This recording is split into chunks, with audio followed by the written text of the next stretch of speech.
The next type of letter I'm going to teach you how to write is a cover letter. This is the type of letter you would write when applying for a job. It usually goes with your resume to explain why you were applying for that particular job and why they should hire you.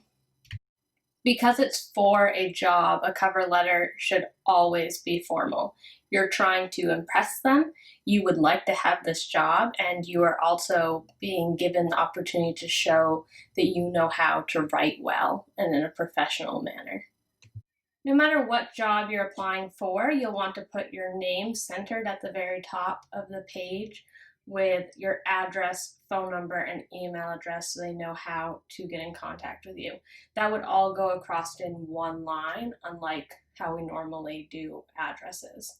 Then you'd skip a line, and on the left-hand side, you'd put the date, skip a line, and then put their address the same as we normally do. So business name, street address, town, state, zip code, etc.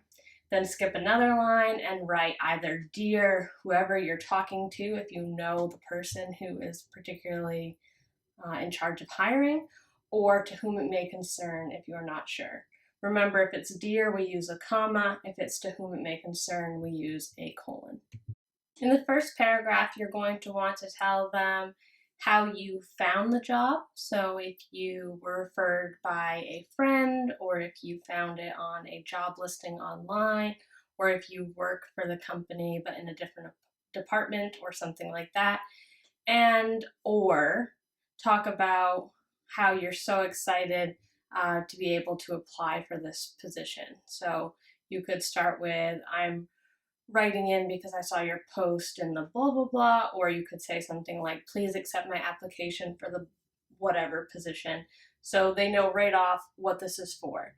When applying for a job, they do not spend a lot of time looking at your resume or your cover letter unless they're very serious about hiring you, and sometimes not even then.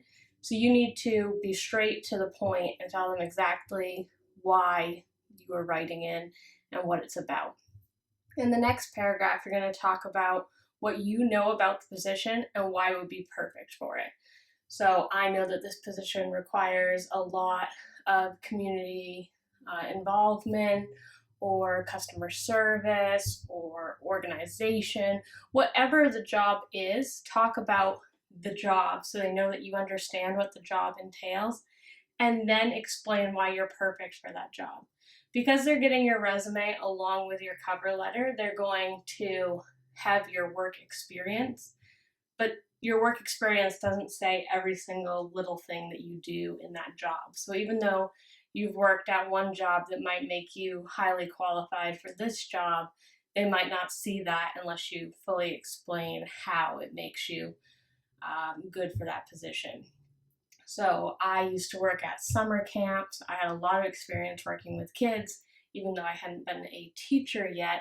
That experience was beneficial because I could say that I organized activities and I made sure the kids were able to complete those things and were safe, and all of the things that go into camp, but to explain those things for this position. The next paragraph, you talk about why you would like to work for them in particular. By the way, none of these paragraphs are very long. They would be like 3 sentences a piece, probably.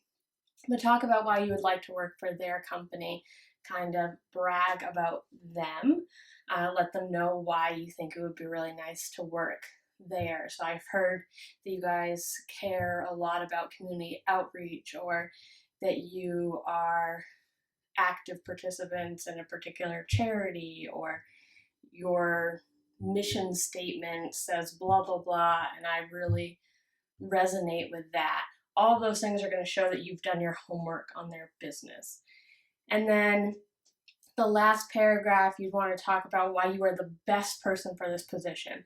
And a lot of kids and adults have a really hard time with this because you're talking about yourself, and you might say, I'm not the best person for that position, but that's not how you do this.